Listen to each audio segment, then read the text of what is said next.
For millions of people, Benny Andersson is inseparable from the sound of ABBA. Close your eyes, and you can almost hear it.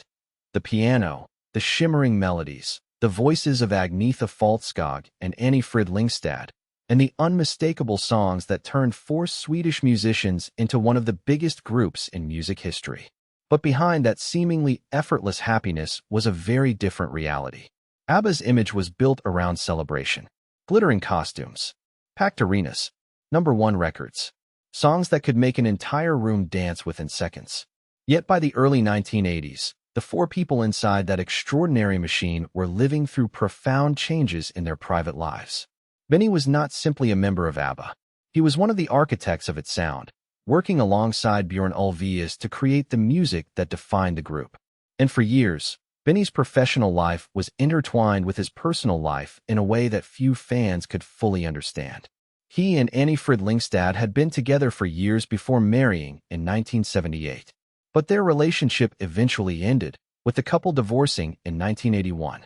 At almost exactly the same time, Björn Ulvaeus and Agnetha Faltskog were also dealing with the collapse of their marriage. That meant ABBA was no longer simply four friends making music together. Two former couples were now expected to walk into recording studios, perform on television, travel the world, and continue creating songs together while their private lives were changing dramatically. And somehow they did. For a while. The strange part is that Benny did not necessarily see the end of ABBA coming. Decades later, he explained that he had initially imagined the group's break as something temporary. He wanted to step away, try something different, and write a musical. He believed they might eventually return. Instead, the pause stretched into decades. ABBA released The Visitors in 1981, followed by their final singles in 1982. They never formally announced a dramatic breakup in the way many famous bands have. They simply stopped. And that silence became part of the mystery. What happened to the man who had helped create some of the happiest music in popular culture? The answer is not simply that Benny lost ABBA. He lost a particular version of his life. The years of constant recording, touring, publicity, and personal entanglement were coming to an end. Yet the music would refuse to disappear. The songs created during periods of personal upheaval would continue reaching new generations. The emotions that had once belonged to four people would eventually belong to millions. And Benny would spend decades discovering that leaving ABBA behind did not mean leaving its history behind. In fact, the most surprising chapter of his story had barely begun. By the time ABBA became a global phenomenon, Benny Andersson had already spent years learning what it meant to build music with other people. But nothing could have prepared him for what happened after Eurovision changed everything. In 1974, ABBA won the Eurovision Song Contest with Waterloo, and suddenly the Swedish group had an international identity. Success accelerated quickly. Albums climbed charts, television appearances multiplied, and songs such as Mamma Mia, Dancing Queen, and Take a Chance on Me turned the group into a cultural force. Behind those records were Benny and Björn, working together on melodies, arrangements, and production while Agnetha and Frida supplied voices that made the songs unforgettable. For Benny, the achievement was enormous, but it was never simply about fame. Music was his language. He had been playing since childhood, performing with Swedish groups before joining the musicians who would eventually become ABBA. The piano was not merely an instrument in his hands. It was where ideas became real. That creative partnership with Björn was especially important. Their collaboration became one of the foundations of ABBA's success, and the pair continued writing even as their personal circumstances became increasingly complicated. The remarkable thing was that the music did not immediately collapse under the pressure. Instead, some of ABBA's most memorable work emerged while the people creating it were dealing with difficult changes behind closed doors. Benny's marriage to Frida had begun with genuine affection, but their relationship could not remain untouched by the demands surrounding ABBA. They married in 1978, at the height of the group's fame, and divorced only a few years later. Their separation was not the kind of private event that could be completely separated from the public world, because both remained members of the same internationally famous band. There was no simple escape. They still had records to make, television appearances to complete, audiences expecting the same joyful chemistry they had always seen. And this created one of the most unusual contradictions in ABBA's story. The group could sound happier than ever while the people inside it were experiencing profound personal uncertainty. Benny later reflected on the period with perspective that was impossible to have while living through it. He understood that ABBA had become bigger than the four individuals. The public wanted the songs, the costumes, the performances, and the fantasy. But behind that fantasy were four human beings whose relationships were changing. The first cracks, therefore, did not destroy ABBA immediately. They made the situation more complicated. Benny and Bjorn continued writing. Frida and Agnetha continued singing. The records continued selling. To an audience watching from the outside, there was little reason to believe the story was approaching its final act. But inside the group, the emotional balance had changed. The marriages that had once connected the four members were no longer holding them together. And once those personal bonds disappeared, the question became much harder to ignore. How long could the professional partnership survive? ABBA had conquered the world. Now the people who created that world had to decide what remained when the personal relationships underneath it began to fall apart. What made the situation even more complicated was that success offered no easy solution. Walking away meant abandoning something extraordinary, yet staying meant continuing to work within relationships that had fundamentally changed. Benny could keep writing music, but he could not simply return to the emotional world that had existed before fame. The songs continued forward, even as the lives behind them moved toward an uncertain ending and a painful goodbye to be why the beginning of the 1980s, the world still wanted ABBA to continue. The group remained enormously successful, and there was no obvious reason for audiences to believe that the end was approaching. But behind the records and television appearances, something fundamental had changed. Benny Andersson was no longer living inside the same world that had existed when ABBA first became famous. His marriage to Annie Frid Lyngstad had ended in 1981, while Björn Ulvaeus and Agnetha Faltskog had already divorced. Yet the four musicians continued working together. That decision was remarkable in itself. Many bands would have fractured under circumstances like these. ABBA instead continued producing music, even as the emotional relationships connecting its members became increasingly distant. The final studio album, The Visitors, arrived in November 1981. Compared with the bright, carefree image that had defined much of ABBA's earlier work, the album carried a noticeably more mature atmosphere. There was greater darkness, reflection, and emotional weight. The music still sounded unmistakably like ABBA, but something about it felt different. Then came the singles. By 1982, the group was moving toward an ending that none of them seemed to describe as a traditional breakup. They recorded what would become their final material and gradually stopped working together. There was no huge public confrontation, no spectacular stage farewell, no final concert designed to close the story. Instead, ABBA simply stopped. For Benny, the uncertainty surrounding that ending would last for years. He later explained that he had not necessarily believed the separation would be permanent. From his perspective, stepping away could have been a pause. He had other musical ambitions, including work on musicals, and there were still creative possibilities outside the group. But time has a way of turning temporary decisions into permanent history. The longer ABBA remained apart, the more difficult a reunion became. Their individual lives moved forward. Benny continued composing and recording. His partnership with Bjorn survived the end of ABBA, leading to major theatrical projects including Chess, created with lyricist Tim Rice. Later came Christina Fran de Vemela, another ambitious musical project that allowed Benny to explore a different side of his musical identity. This period mattered because it proved something that fans sometimes overlook. Benny Andersson was never only the man from ABBA. ABBA had made him famous, but it did not define the full range of his creativity. Away from the group, he continued developing as a composer, producer, musician, and bandleader. He explored Swedish folk music and traditional sounds, eventually forming the Benny Andersson's Orchestra. Yet despite everything he created afterward, ABBA remained impossible to escape. The songs continued appearing everywhere. New generations discovered them. The musical Mamma Mia introduced ABBA's music to audiences who had not even been born when the original group was recording. Then came the film adaptations, bringing the songs back onto screens around the world. The irony was extraordinary. Benny had moved forward. ABBA had ended. But the music had become more alive than ever. For decades, Fans wondered whether the four members would ever stand together again. Every rumor of a reunion generated excitement.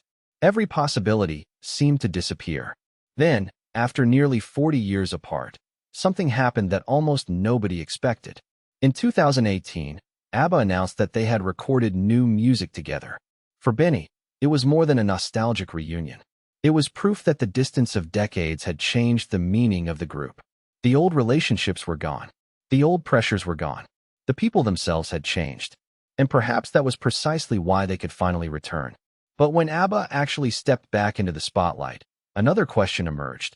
Could four people whose lives had moved so far apart recreate the magic without pretending the past had never happened? For almost 4 decades, ABBA existed mainly as a memory. The music never disappeared, but the four people behind it had moved into separate chapters of their lives. Benny Andersson had continued composing. Bjorn Ulvaeus had continued writing. Agnetha Faltskog and Annie Frid-Lyngstad had pursued their own paths. The idea of the four returning together seemed increasingly unlikely. Then, in 2018, the impossible happened. ABBA announced that they had recorded new music. The news was extraordinary because this was not simply another band reforming for a tour. The group had spent decades apart.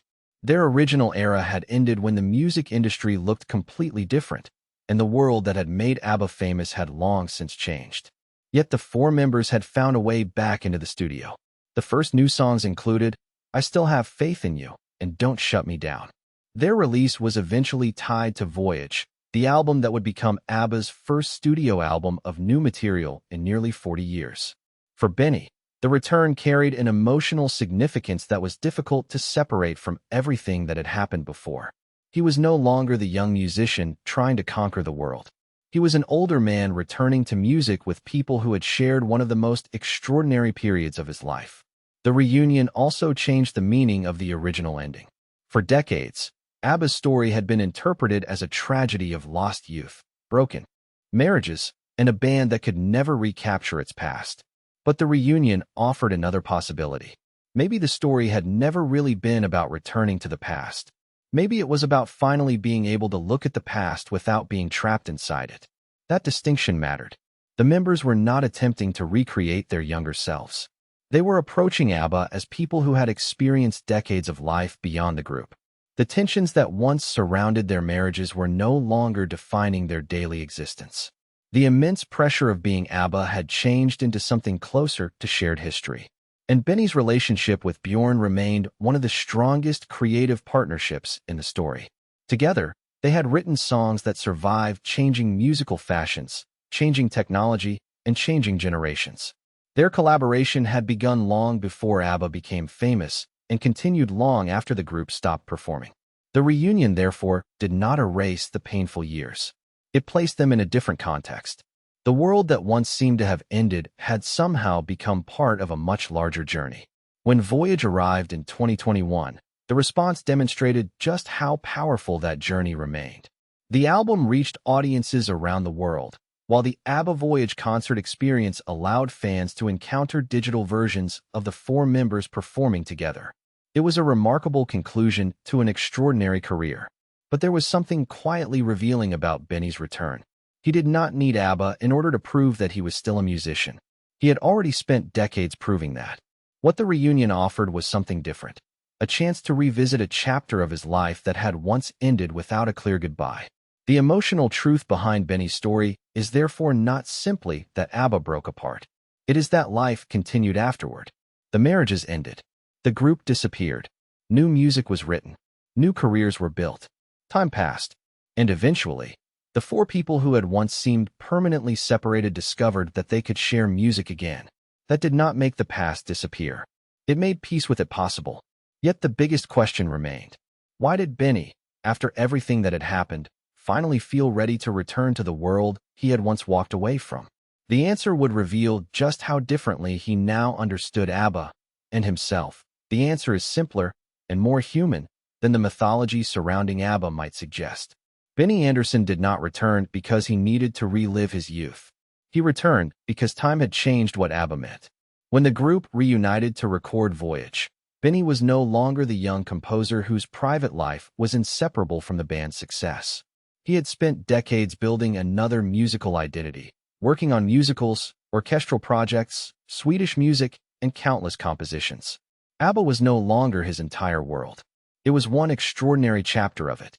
When people look back at ABBA, it is tempting to see only the glitter, the costumes, the chart records, the songs that became permanent parts of popular culture.